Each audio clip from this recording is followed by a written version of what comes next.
I don't care what I'm you say. looking it up. I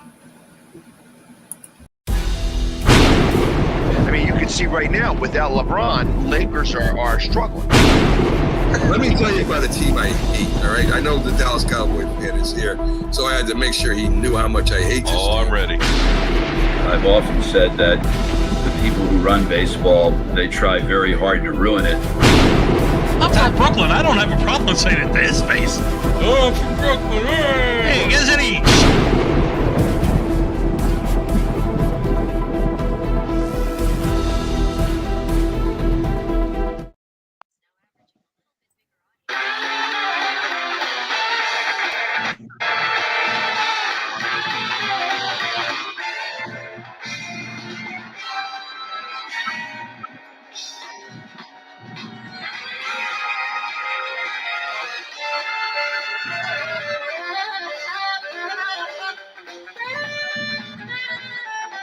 Welcome to Hump Day on Northeast Streaming Sports. We're live here on Northeast Professional Sports, as a matter of fact. Whether you're a panel of hosts, I am Mac. You have James Martin, the J Train, of course, Sonia, Our Lady in Sports. And down below me right now is the Philly sports guy himself, James Pagai. I think I'm saying it right. Pagai. You killed it. That was wrong. So bad.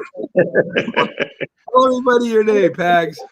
So we can Paye, like yippee-yi-yo, paye. Yippee-yo-yi-paye. There you go. So anyway, we're here. We're going to be talking about stories behind the big stories in sports.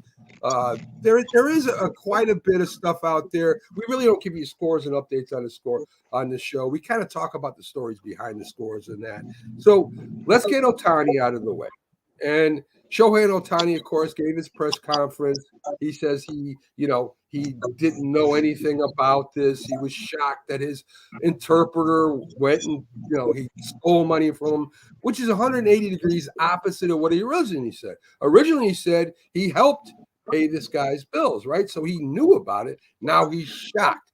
I know Pags has been covering this to the T on coast to coast.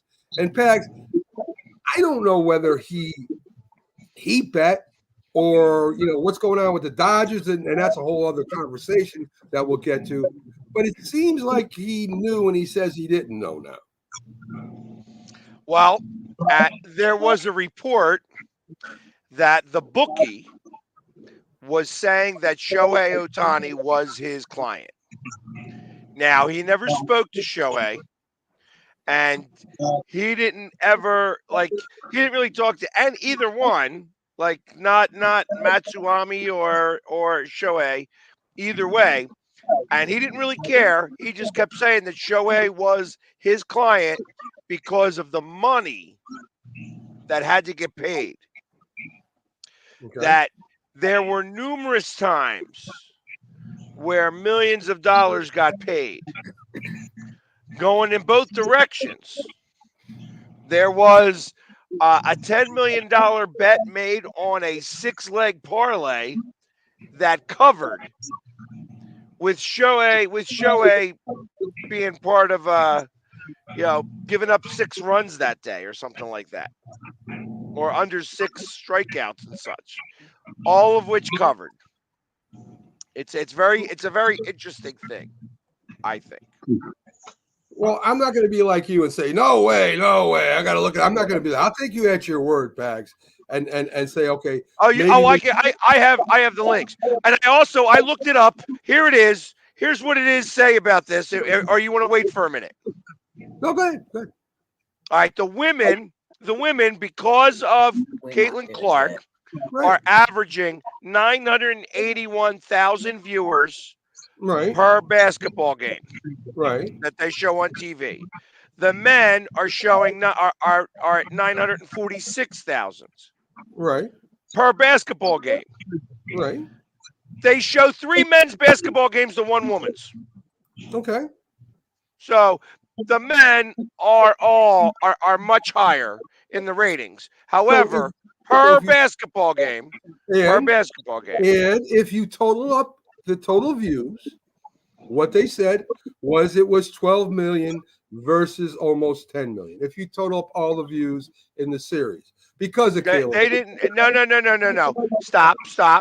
Yeah. That is taking these numbers that somebody did on March 5th before March Madness really began, Okay. and did it for per game shown on Fox TV. If you average it out for a lot of games, that comes out. If you average that out for the tournament using these numbers, Right. that would be, then it would show 12 million to 10 million. However, these numbers aren't true. If you look at the Nielsen ratings for the men's basketball in comparison to the women's basketball, the men's are rated higher. Well, Much higher. I just know what I read, Pags. I'm just telling you what I'm telling you, whoever wrote that story took these numbers and expanded it over 16 games. And that's possible. That's fine. And I would imagine the ratings are higher now that it is the March Madness, because there's more but people. no, the men are doing much better than the women when it comes to the NCAA tournament. When it comes to the NCAA tournament, I don't know about that. I'm just telling you what I read. So it is what it is. So let's get back. So I'm lying. So I'm lying. So let's get back to Ohtani and his gang of hoodlums over there. So let's get James in here, right? Opposite said after it was discovered. Until it was discovered, nobody said anything.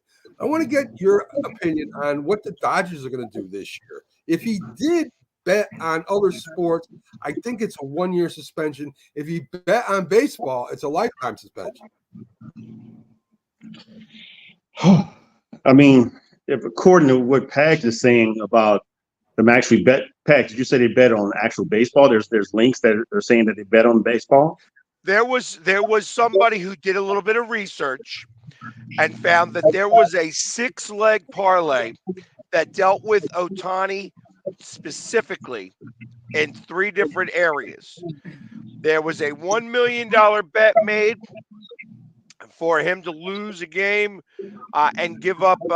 It was Atlanta minus 3.5 runs and over 11. And Ohtani's numbers that day were like horrible, and he went 0 for 3 at the plate. Well, and then there was a game against Houston specifically that had a 6-leg parlay. Houston had to win by 2 runs. They had the over had to be 6.5 or like 5.5 runs. It had to be under 6.5 strikeouts for Ohtani, all of which hit.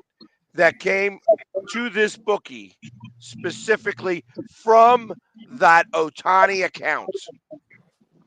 Well, if there's any credence to that, I wouldn't be surprised if because of the quick 180 that they did to say that he wasn't covering for him, but he actually didn't know anything. That seems a bit odd. Honestly, it seems like someone, either his lawyers or somebody else who had better knowledge and wisdom of how to handle a situation like this, pulled him aside and say, no, this is the direction we have to go. And to now, at what I just read not too long ago, they gave all the information out, but they wouldn't give information in regards to the questions regarding who they spoke to, what type of authorities they spoke to, or released or made the call to. So that's kind of odd as well to keep that quiet and hush. And they're not getting any information from anybody else, including the feds or the local authorities. So it's just weird. But I think that potentially if he's found guilty or to have any type of involvement in this, I think they're going to do what's necessary. They have no other choice, especially if he bet on baseball. It's likely a lifetime ban. It's crazy because what is he worth? Like $700 million for 10 years? Yeah.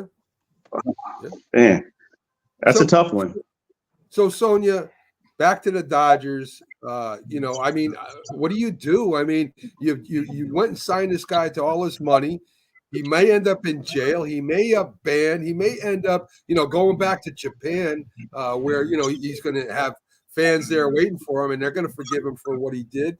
So, is this? How do you know that? Well, I'm just assuming that that's true, Pax. I'm assuming that the Japanese would forgive him. He's such a big star. The Americans tried to screw him over or something. Might be something that they would think it. Maybe not. Think about yeah. Listen, you know what? So I don't want to cut you off real quick though. Yeah, gambling is such part of Asian culture. Imagine all those Japanese people that are betting for him to win those games, and that he may have thrown. I don't know that they're going to be welcoming him with open arms if he's found guilty. I'm sorry. Go ahead, Sonia. Sonia. no worries. So the thing we look at as far as the contract with the Dodgers, $700 million, but most of it's deferred until after 2033. So basically, with him having this issue, which it looks likely that he will have some type of suspension at a minimum from this, and it may actually cost him his relationship with the Dodgers. They are only going to be out of about $98 million for tax revenue purposes. When you look at it from that standpoint, the Dodgers can release him free and clear. I can't even get my words out here.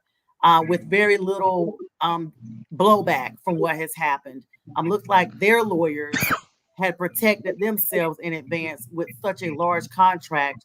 And with PAG stating that I hate to say this, but with PAG stating that Asian culture has a propensity to gamble, that's part of what they do. Perhaps the Dodgers were aware of this and knew that in the lowest coincidence, this may be something going forward, or perhaps there's something even deeper that organization knew about, and they took a gamble on Ohtani regardless. But yeah, that's pretty much. How about the money? How about the money? Real quick on that, Sonia. How about the money that they sent to the Japanese league? Yeah. Do they get to recoup on that? So Probably it depends not. on what the contract's going to say. Most likely, there's probably going to be some line in there in the fine print that states if kind of like in the NFL, if a person doesn't play a certain amount of downs or a certain percentage of the games for the season, it's probably that same similar language in this contract with the Japanese league, especially if Ohtani is their first major expense that the league has spent money on. They're going to go above and beyond to protect themselves, because at the end of the day, this is a $1 billion franchise that is going to make sure at a minimum they're not just throwing money overseas, so to speak. And hi, CJ.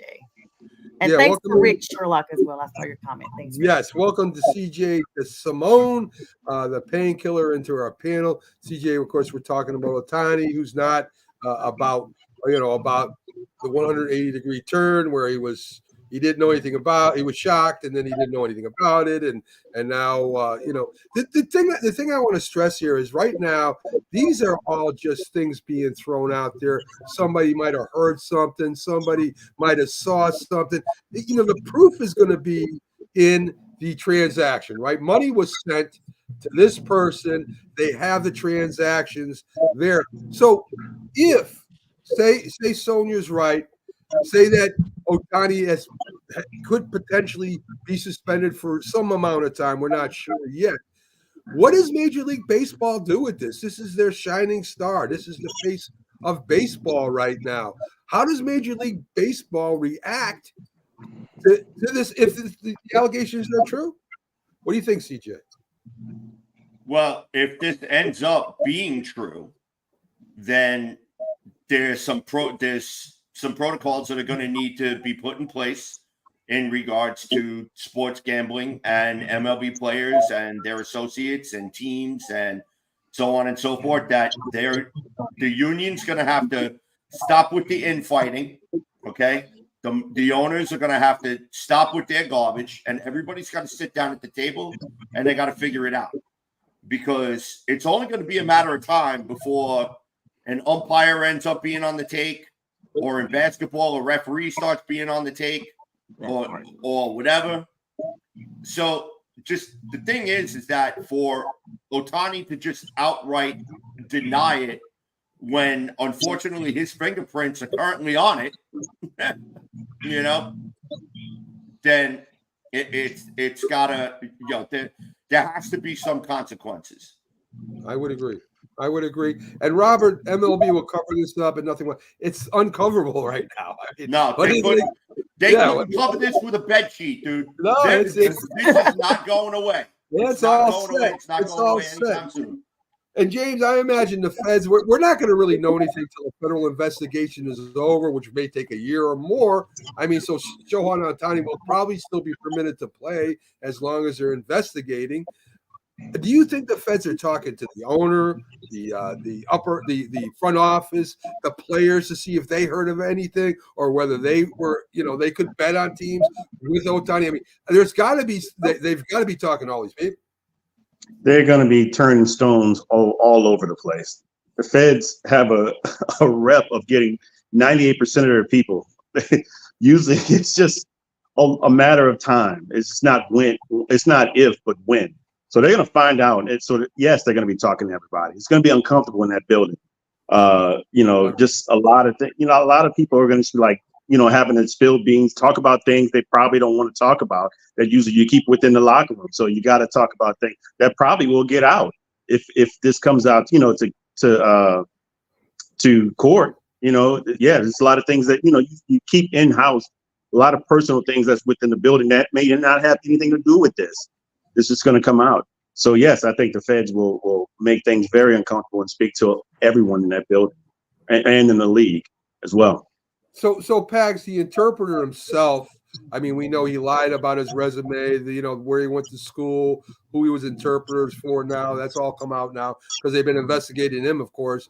I mean, are they going to just send him back to Japan and let them worry about him? I mean, are they going to try and sentence him and put him in prison here first?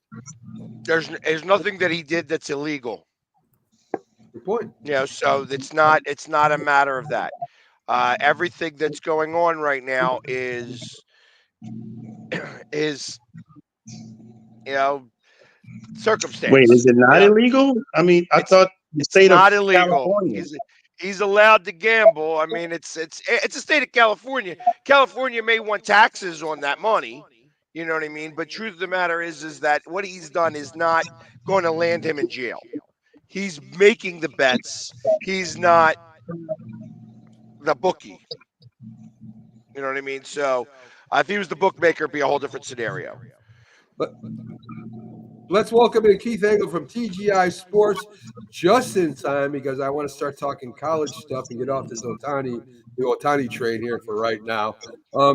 So Keith, me and Paz kind of went back and forth with this. I think we're kind of saying the same thing, different ways. The women's basketball, it seems like March Madness, they're actually more popular right now than the men's college basketball. You have Juju Watkins, you have Kaylin Clark, two huge superstars, and it doesn't seem like the men's basketball is pushing their stars like the women's is. I mean, we have a center in Purdue, maybe the first round draft choice. I don't know his name unless I Google it to find out what his name is. So it just looks like women are doing a better job promoting their stars than the men are. I'll agree with part of that. Yes, they do a great job of promoting the stars and the faces of the game. Are they bigger? Are they more popular than the men? Sorry, no, they aren't. They're a big deal. They're here in Albany playing. Caitlin Clark is here, and South Carolina will be here. You know what? Yeah, I'm sorry, Keith, change your microphone. Oh, you know what? We can barely hear you, and it's a big echo. Hang on 1 second. I think I thought it was me. Hang on 1 second. Okay. So, am I better? Yes, there we are. All right. Sorry, my bad. I was fooling around with last night. We had some issues with my audio on a show, and I never changed the settings back, so I apologize. That's fine. What I was saying, before I so rudely interrupted myself, is my fault. No. It's my fault. I agree and I disagree. Yeah, the women, they do a great job of promoting the faces of their game, and Caitlin Clark and others and the teams. But Are they bigger than the men? No, they're not. I mean, just look. You'll see when the TV ratings come out. You'll see when TV contracts are signed. It's just not so. The arenas won't be chocked full till you get to the Final Four. It's a good game and it's a popular game, but it is no way close to where. Are you trying to tell me for Final Four the stadiums won't be full? Especially if you got. I said until this Final Four they will not be full. Yeah. Okay. So from what I read, and I said I think me and Pags were kind of saying the same thing. Right now, as we're talking right now, the women have 12 million views on what they're doing right now. The men have 10 million views. That's not what it said. I would like to see the source. There's about a 2 million, not a big separation, but there's a 2 million view separation right now from what I read this morning. So. Again, I'm not gonna say yes or no because I didn't see the article. I'll Google the information. I find it very hard to believe that there is a 2 million viewer difference. Men, women. And what I found, Keith, done on March 5th, that during the time of games shown for specific games, the women basketball games were showing 981,000 viewers, and the men's averaged 946,000. That's still, and that was the average for games before March Madness. If you bring that out over 16 games, I think it comes out to 12 million and 11 million. So I think that somebody made assumptions on math for the NCAA tournaments, which I know is such a crock because Nielsen ratings are going to be so much higher for the men's than they are for the women. It'll be huge, so much different. And by the way, the women, and it's not, I don't mean to disparage the women. I really don't. And I know, and on my own show, it comes across sometimes like I am, but I'm not. Careful, Keith. I know that's, again, I'm trying to be careful. I'm just kidding. I really am not disparaging the women. It's just, it's not even, the tournament is not nearly as popular on the women's side as the men's side. It's just not. Number one, you don't get the casual viewer because you don't even have the upsets the way you have on the men's side. I talked about this on my show Sunday. In 32 games of the first round, there was one higher seed that won in the women's. One. On the men's side, it's very exciting because you've got higher seeds that are winning and Cinderella stories, at least early on in the tournament. And then you get the ship righted as we get to the Sweet 16. But those are the type of things that people want to see, especially early in the tournament. And people do want to come out and see Caitlin Clark. So I don't just. That's where I was just going, Keith. And Bo has his popcorn, so he's listening as we're debating this to a point. Caitlin Clark, when she went, of course, it was a record-breaking game, but still, when she beat out Golden State Warriors and Stephen Curry for that night in ratings. How many years she played? Huh? Again, I love Caitlin Clark. I love the way she plays the game. She's great for women's basketball. But I mean, just to talk about her, is she the greatest college basketball player ever? I mean, she holds a scoring record, and Pete Maravich played one less year and didn't have a 3-point shot. So different game. May I? Go ahead. So Mac is right, everybody. I am looking at an article right now from 3 days ago on Forbes, not just a little whoop-de-doo thing. I looked at 2 articles and I wanted to make sure that my source was credible. The headline says, for any of y'all that want to look, why the NCAA women's tournament is generating more excitement than the men's. The first thing they say, because sometimes headlines can be misleading, although this is only the third year women can use the March Madness moniker, their tournament is generating as much, if not more, enthusiasm than the men's, and unlikely sources like crowd sizes, ticket prices, and Gushy Sports announcers prove it. Well, I'll agree with the ticket prices because I was going to go down to the games at the MVP Arena here in Albany, and it's $230 for the cheapest seat in the place. To They see said Caitlin this Clark is stealing the spotlight and signaling a turn of sports for men in the NCAA. I agree. Again, this is what I was saying to Pags and you. I understand it's a different game. The women and the men. The men is about the athletes. The women are more about the game, the techniques, the passing, the team play. So I don't disagree with that. I don't disagree with that.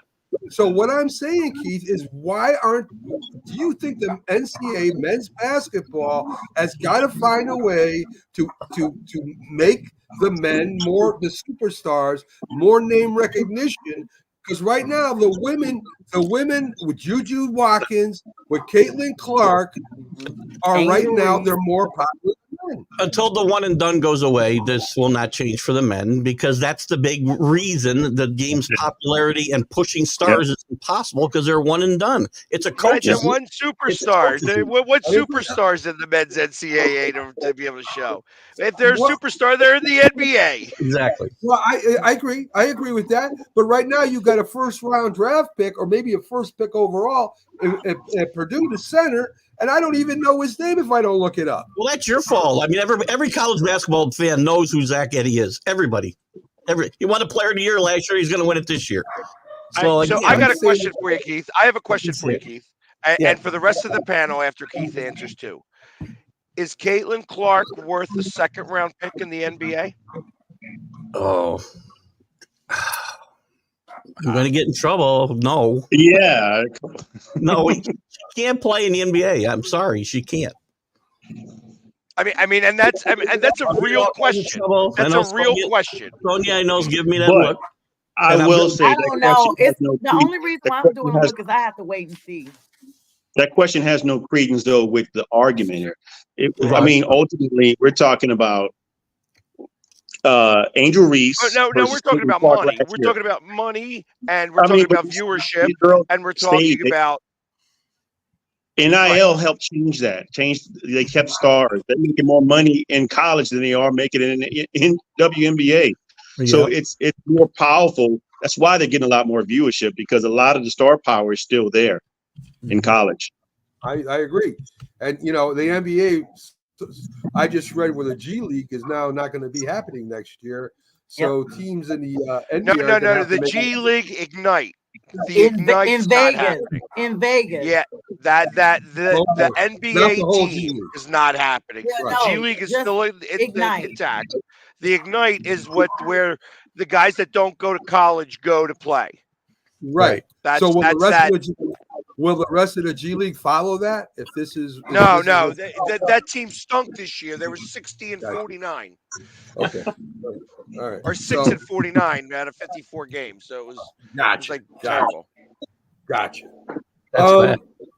So of course the big question in the NFL right now, the Pittsburgh Steelers, is Justin Fields or Russell Wilson. Who starts? How fast does Justin Fields get in there? Does Justin Fields start?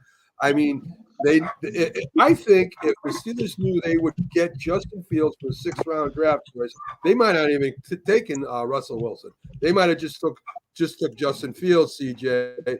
So, I mean, if you were the coach of the Pittsburgh Steelers, opening day, say the training camps are similar, who do you put at starting quarterback? Do you put Russell Wilson or do you put Justin Fields? You put Russell Wilson at quarterback. And the reason being is because I actually mentioned this last night on Sonia's show, so I invite everybody to go and take a look at it. The Pittsburgh Steelers need to take a page out of the New York Giants playbook. Russell Wilson needs to play for the first half of the season. Justin Fields needs to sit. You turn the keys over to the kid, and if Justin Fields is going to be your long-term answer at quarterback, that's what you do. Because that's the proper way to develop a quarterback. The problem is everybody in the NFL thinks you take a kid, you shove him in a microwave, you hit 2 minutes, and when the bell goes off, then he's going to come out, and he's the next coming of Johnny Unitas. We need to stop with that. We need to go back to the old ways of actually coaching and developing quarterbacks. Take it from a guy who roots from a franchise whose last legitimate developed quarterback was named Chad Pennington. All right? Okay. If All right. you're Yeah, the listen, Steelers, this is what you do. listen. I agree. I would start Wilson too if he gets injured, or if he can't do it, then I put Justin Fields in. Justin Fields though has had an injury history. Right, he's been injured a couple times since he's been playing. So if he gets injured, you got Russell Wilson. So I mean, Fields, James starting, Russell Wilson backup, maybe. What do you think? Nope. I think what everyone else said, I think Russell Wilson plays. And why not even go a little further and take a page out of Sean Payton's playbook with Taysom Hill? Allow us not to use him for tight end, but to maybe utilize him because, he's got legs. He's got wheels. Yes. So why not have an option of running, maybe, threat of running, a play or two here and there come in and allow him to play while Russell Wilson is starting. Don't just let him sit on the bench. He's a weapon. Okay. I would say use him in that direction until it's time for him to play. El Capitan Rafuco, welcome to the show. I guess he's a new listener, haven't seen him before. Robert Wardell, it doesn't matter. Tomlin's getting his first. He's not getting his first losing season. The Steelers are too good to have a losing season. They might even challenge for first place this year if everything goes right. Let's see. There's speculation they trade Wilson. Ain't happening. Why would you trade a quarterback that only cost you $1 million something? I talked about that on my show that they may not. It came out that they may not even let him play a down. That's possible. We have seen quarterbacks hit out of the gate, so there is precedence. Very rarely does that happen. A lot of the greats couldn't hit it out of the gate. Peyton Manning, there's quite a few of them that couldn't hit it out of the gate. So while you do have your CJ Strouds, you maybe have 5 or 6 that don't make it at all. So they end up being busts, as a matter of fact. So that's not really true either, Robert. So Pags, I haven't heard your opinion or Keith yet. Who would you start and why? Go ahead, Pags. Oh, okay. I'll defer to myself then. Listen, Russell Wilson is going to get the first shot at this job, but I'm not convinced he will keep it. On record, his numbers look really good, but if you watched him play last year, the eye test doesn't really match the numbers that you see on paper. There's a reason Sean Payton, and I've talked about this, whether you like how he treated Russell Wilson or you don't, there's a reason that he washed out there. He didn't fit the system. He's not as athletic as he used to be able to do the things and improvise the way he did in the past. And I think Justin Fields will beat out Wilson at some point. Whether it'll be to start the season, I don't know, but Fields will be the quarterback there in my mind sooner than later. Okay, Bags, what are your thoughts? I don't think that Wilson ever gets on a field again. I'll be honest. I think that's what I really believe. I feel that it's going to just be Justin Fields is going to get there, and I think that Russell Wilson is done. And I think as a $1.5 million quarterback, I don't think they care. Pittsburgh is going to get behind Justin Fields because he's hell and gone better than everything else they had this year.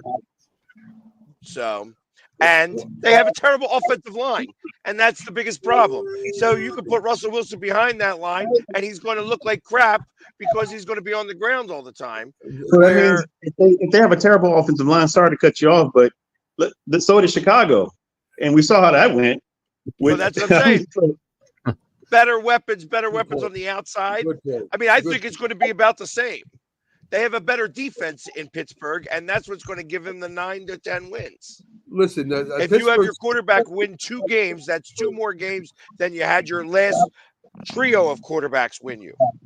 I think the Steelers have a pretty good running offensive line. Their passing offensive line may not be that good. They're big and they're physical. They like to run the ball. They like to play action pass. That's right up Russell Wilson's alley. That's where he thrives. That doesn't make any sense. Yes, that makes total sense. Yeah, he thrived 6 years ago. 7 years ago. Let's be for real. He ain't been that good for 5 years now. 5. He had a pretty good year, Pags, last year. He really did. To be honest. Thank you, Keith. Thank you. Okay. No, he didn't. But the numbers. If you just look at the numbers on a piece of paper, they look good. But you watch him play, and you can see him extending plays and busting plays himself because he wasn't. Again, he's an improviser. He's always been an improviser. He's never been able to play within a structured offense, or had to play within a structured offense, and now he's not athletic enough to be able to pull off those when the chaos is reigning around him. That's how he thrived in Seattle. And specifically cost them 3 games. Last year. I don't listen. It takes the team to win or lose. The quarterback gets a lot of blame, gets a lot of the credit, but it takes a whole team whether you win or lose. So I imagine Russell Wilson would be part of that. Hey, listen, God bless him. He got his money. Yes, Chuck Pike. That's about all he got. Does anybody know what S1 means? Chuck Pike said S1. Maybe season 1. I was looking at it. I don't know what that meant. All right. So some kind of chemical element I'm not familiar with. Over his life, unless he starts playing in platforms. Who's this Robert guy? Does anybody know Robert? I don't know Robert. Oh, Robert's part of my show. Yeah, that figures. I could tell I could tell. He's from Seattle. He's from Seattle, so we let him. He has no idea about baseball either. So. Okay, that explains a lot. I don't know what the hell he's talking about. He's got his. Hey, forget about it. He had a very few sustained points. Turn blah blah. Yep. Oh, you're right. Okay, we'll let Bo get his right answer in there. Okay, and this is it. I was gonna say he was a game manager. Yep. Right. There you go. So he's a buddy of Bo's. Bo, I would not hang out with him too much in bars or anything. Yeah, everybody's got to come to the hater show on next Monday. Yeah. Yes, everybody. I can't wait. Yes. That'll be fun. All right, so NFL rule changes. 2 big ones: the hip drop tackle, smackdown. I don't know what you want to call it. They banned that. Here's the NFL. I don't know what to call it. But the turfs are okay, I guess. You could keep. And the tush push is still legal. Looks like tush push is still good. That's all right. And we'll talk about the kickoff later. Listen. Put flags on them. Yeah, I hear the defensive players, the former defensive players. The NFLPA is mad because they're not switching the turf and they're worried about this hip drop tackle. And to me, and Keith I know agrees with this. Stop changing the rules. Leave the game alone. It's been fine for 50 or 80 years, and all of a sudden they try to do something that makes the game worse and then turns around and tries to make it better again, like they did with the kickoff rule. We'll see what happens with that. Keith, why can't they just leave well enough alone? I don't get it.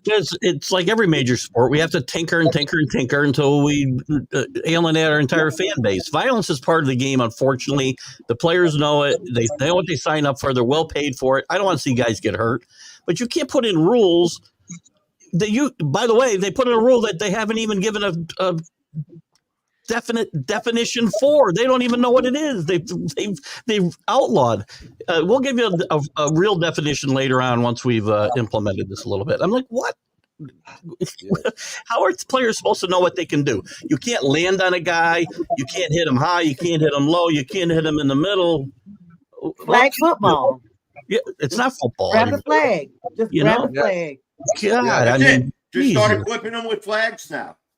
I knew this would happen when dodgeball stopped being allowed to be played. Yes. I knew yes. As some guys say, well, now this is not rugby rules. I said, where do you think football came from, Brady? It came from rugby. That's the type of viewers we get sometimes. Mostly the viewers are really good. Sometimes we get that. Who's going to want to play defense? Who's going to want to play defense in football anymore when you can't? It's crazy.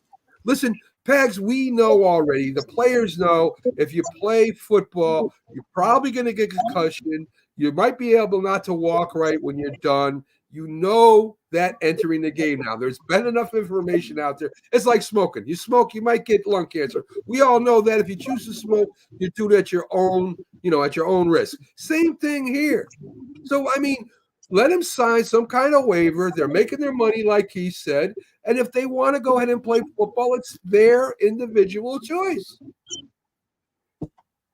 All right, go ahead and start that league. I'm game. Right. This Yeah. is their Let's game. go. This is their game. It's their game. This is for entertainment purposes only. This is a nonprofit organization. That's Who are why we to people say get into anything? college football so much The more truth now. of the matter because is it's so that all this political. complaining and crying, Yeah. the truth of the matter is that they want to be able to call the egregious ones. And I think that's what's going to wind up occurring. The reason why they haven't come up with a real rule about it is because they haven't determined what's the most egregious and what's not. Right. But they are out of the 100 and so tackles that occurred, or like I think it was out of the 100 and some circumstances that this occurred, there were 25 injuries. Right. Out of how many plays? Out of how many plays played the last year? Out of 20,000 plays, but there were 100 out of 100 these tackles that they defined. There were 25 injuries. I feel like that they are trying to figure out a way to call the, when you're doing the horse collar without doing the horse collar. I thought about that too. That's what they're really trying to defend.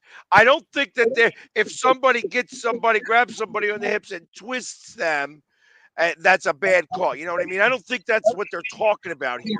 They're talking about an egregious, you're hanging on to somebody's back and you play the yank down game. You There's know a what I rule mean? for that already, though, isn't there? I mean, Well, but not really.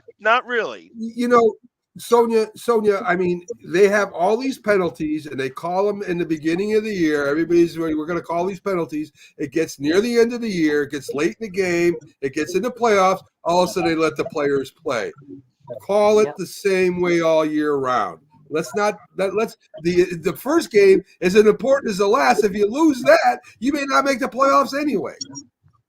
Yeah, there's always issues with officiating. We saw it in the Dallas and Detroit game where we felt like Brad Allen and his officiating crew gave deference to the Cowboys. And I mean, I was one of the fans of neither team, but just a fan of the game. And I felt like, wow, like it's clear, as what we're seeing in the audience. They always try to say that the field looks different. But there's so many things that we see, especially with this replay. They almost replay ad nauseum to the point like it takes the thrill out of the game. But they're seeing clear and evident violations that just depending on who's the officiator, they just let it roll. And then here it is in the postseason because they've seen the reaction on social media. I always talk about clicks and likes. People that are on social media are seeing this and they're tweeting or commenting on these major networks like the refs, you suck, So now here it is, the postseason. They're like, well, let us listen to the fans finally and let them play ball. That's what it basically boils down to. James, when I was in football, they taught us a tackle.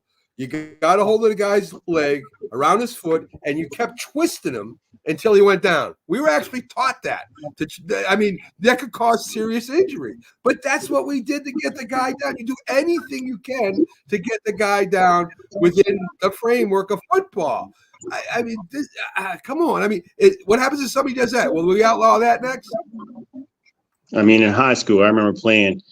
I got the snot knocked out of me at times, and I got up and went back to play. I had a concussion before. I'm not saying these things are supposed to happen now. I get it. But when you're playing from the level of like a 5-year-old, 10-year-old, and all of a sudden you're at the pro level and someone's telling you everything that you've learned, you got to throw that out the window. As a matter of fact, you got to think in a split second how you're going to tackle somebody. That didn't make any sense. That didn't make a lot of sense at all, except to me, all the rules that have changed, meaning holding a guy past 5 yards is a penalty. I think it's an awesome offensive league now. Everybody does high scoring touchdowns. I think that's what they want to see. That's what brings in revenue, high scores. It used to be offenses score touchdowns, defenses win championships. Well, that's boring.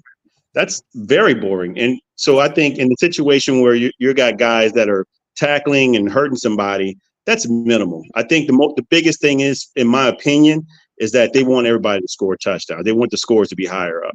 Yeah, video game football. That's what they want. Video game. I agree. I was about to say the Arena Football League. Yeah. Yes, exactly. Because it's not entertaining unless it's 51-49. Well, that's not my kind of game, but that's fine for arena football. I don't want to see it in the NFL, and I'll go watch an NFL arena football. But That's the thing. Scores I like that belong in arena football. They do not belong with it in the NFL. Listen, if they continue doing this, they're going to lose a large segment of the audience. They're just not going to tune in and watch it. But I mean, we've seen the game change over the last couple of decades. Like, all of us remember being children and watching the games, and they are like really padded up. Hits were really brutal. Like they, were really bad. And we've seen it over the years just change to, wait a minute, they might be a cotton ball. We can't touch this person. And football is too savage of a sport. And so let us do this. And so they are removing the elements that we saw in less than the last 2 decades to the point that it's almost unrecognizable. You can't even really call it football anymore. I mean, the next thing you know, they'll be out there just putting it around like it's a golf putt. No one will be allowed to do anything. Oh, easy now. Easy. Yeah, take it easy with that. I want to say this before we go. I want to say that we don't all remember it, by the way. The rules changing makes things look mediocre now. I mean, mediocre players look a lot better. You go back, for instance, Dan Marino, 5,000 yards, 1944. It was a long time before anybody did that. Drew Brees did it. The rules changed to allow a 5'11" player to throw for 5,000 yards 4 or 5 times.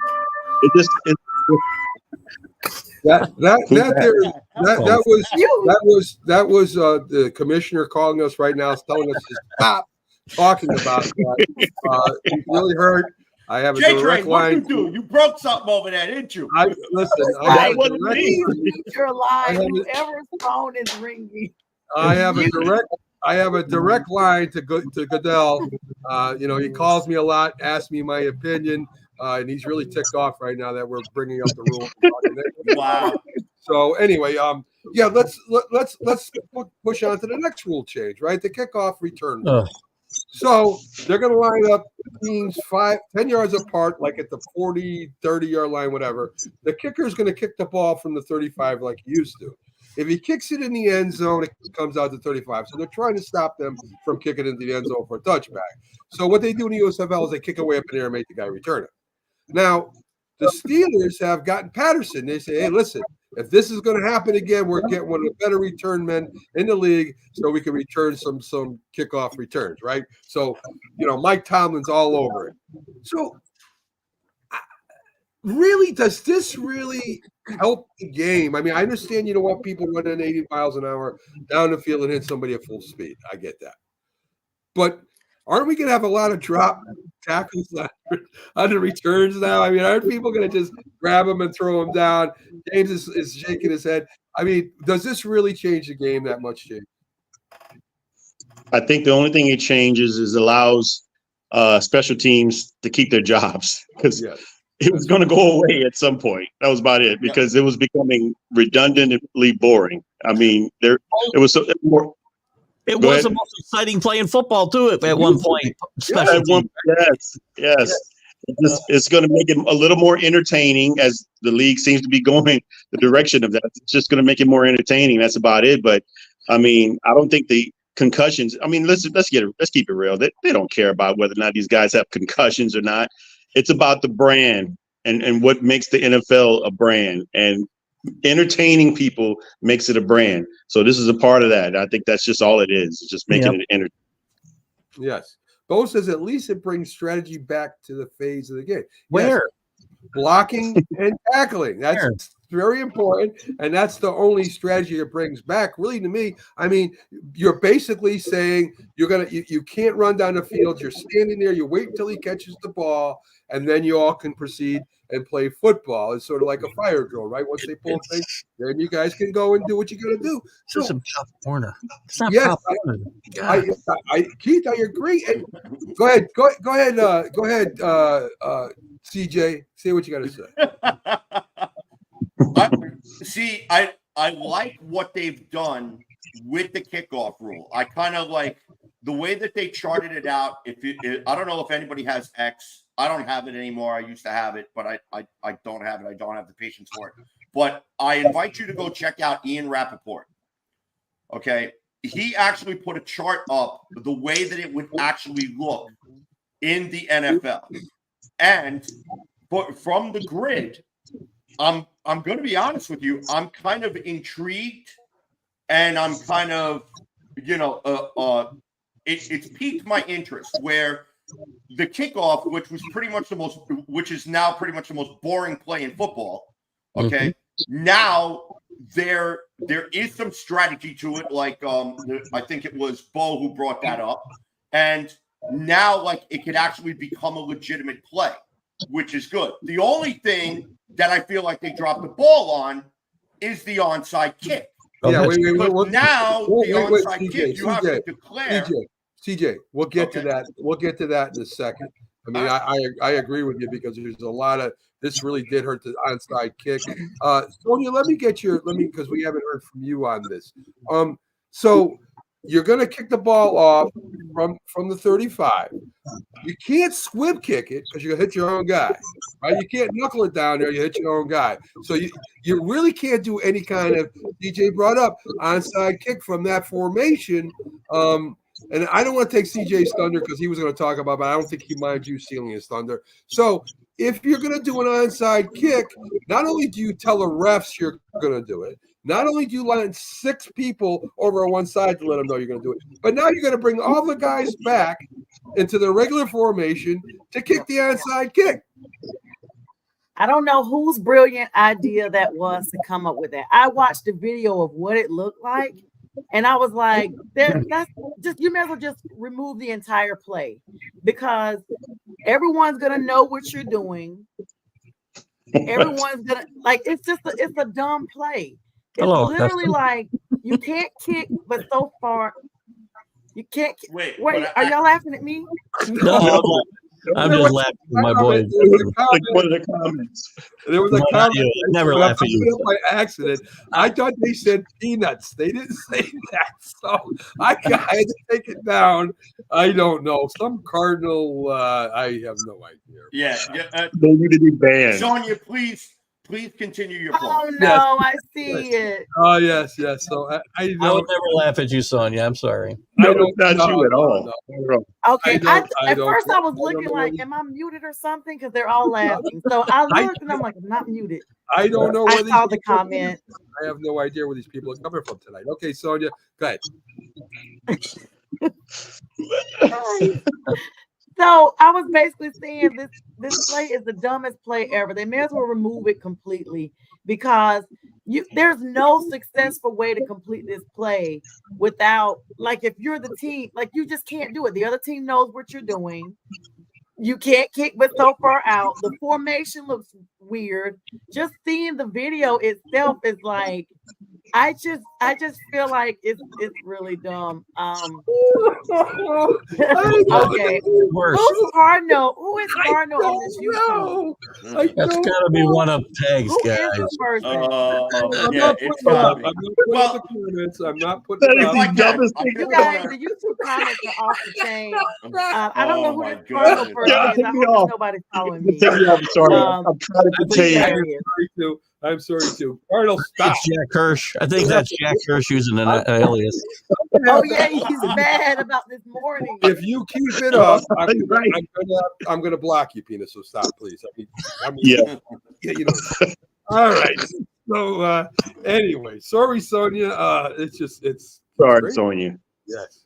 We should put him in timeout. It's no worries. I have the option to do it since I shared it. This might be somebody on my YouTube. Okay. All right. Okay. So put in timeout. Yes. So, okay. Yeah, but that's my thoughts on. I know we're at the top of the hour here.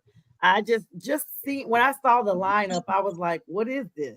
Like, just remove the whole play. There's no way to successfully complete this play if you're the other team's going to have their heads up on everything. The lineup looks bad. It's like having the onside kick when you're trying to do a short kick to recover your own ball back so that you can do a trick play and go ahead and get in the end zone. It's just a mess. And once again, the NFL, I don't know what these owners or whoever that was meeting was smoking or drinking or whatever that day, but they clearly didn't think this one out. That's I fine. listen. I agree with you 100%, Sonia. A couple other little stories here for you. Major League Baseball Montgomery signed by Arizona. It looks like they're really, they're trying to do something again this year. Went to the series last year. They're not letting it down. They got the young players. They're going to put a couple veterans with them. Montgomery, I think, is a decent pickup, Keith. I think you'd agree with that. He's a good pitcher. And, so Arizona's still trying to stay relevant and still trying to make a run here. Scott Boras, he's having a little problems. He used to rule the school over there in Major League Baseball, being the agents. Right now, they're not signing as agents. If they are, they're for one-year contracts. Pete Alonso, Scott Boras' client, he may not end up with the Mets depending on what they want. So anyway, Keith, I don't know what your thoughts are. You cover MLB a lot. Your thoughts on again Montgomery and what will happen with the polar bear there. Well, Scott Burrows, first of all, misjudged this market badly for his players. He'd cost them hundreds of millions of dollars by asking for too much out of the gate, and teams just pushing back. I'm sure he's going to sue Major League Baseball at some point for collusion and whatnot, because that's what we do. If you can't get your players what you think they're deserved. As far as Montgomery goes, I think it's a nice pickup for Arizona, especially with Rodriguez out to start the season, who they signed in the offseason. They're a little short in that rotation, anyway, after their top two starters. And I think Montgomery's a really good choice and would have been for several teams. There's several teams that could use the Jordan Montgomery. Now it's going to be a few weeks before he's ready to pitch, obviously, but still a good move for Arizona. The Pete Alonso thing, it's going to play out like it plays out. I mean, unfortunately for Pete Alonso, he's kind of turned into Dave Kingman Jr. in, home runs, strikeouts, low batting average, not a great fielder. I'm not giving him a gazillion dollars over 8, 9, 10 years. It's not going to happen. I think Boras is going to run into the same problems with Alonso next offseason that he ran into with guys like Cody Bellinger this offseason. I agree. Listen, he's a average first baseman, has some power. I mean, I should say he has power. Quite a bit of power, right? I mean, he's going to get you 30 home runs at least on a bad year. So, I mean, I'm just glad to see they're starting to keep some of these agents in check instead of them kind of running baseball. That's interesting to me. Yeah. So, that's about it. Just real quick, every time they try to get salaries in check, they get accused of collusion, and we end up in court. So there was one thing I wanted to go over with Sonia. Of course, they signed a contract here with what's his name, the defensive end there that was hurt for Baltimore. Jadeveon Clowney? Yes, the clown. They signed the clown. Listen, we're happy with the clown, okay? He's not a clown with us. All right. In place of, I guess, Burns, the older version. Train knows some clowns. Yeah, so there you go. So anyway, folks, from the panel here, Pags left early.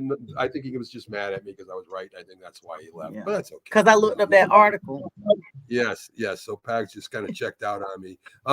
But from the rest of us, James will be with me on Friday. Sonia's up tonight. I think Keith's up tonight too, if I'm not mistaken. We do. Yes. Yep. Weapons Hot. When's your next show there, CJ? Sunday night, 10 o'clock. Sunday night at 10. So everybody tune in for that. Sweet. Weapons Hot Mission Brief. And a great show. Anyway, and we have J&B Talking Shop on the YouTube side. We run a bunch of shows at once. Give you your pick. That's how we are. And so Byron will be there with another ex-NFL football player. He keeps bringing you the stars of football past there. So he'll be interviewing them there. And like I said, just stay with Roku, guys. That's all you got to do. We are now broadcasting overnight. Mac and Jack, Sonia, Keith. We're all doing in the morning hours for all those guys that work all day and want to see the Roku shows live. So we'll be doing that also. All right, guys, have a great Wednesday. Hump day for everybody. We made it over the hump, and we're going to Thursday. Have a great night, folks.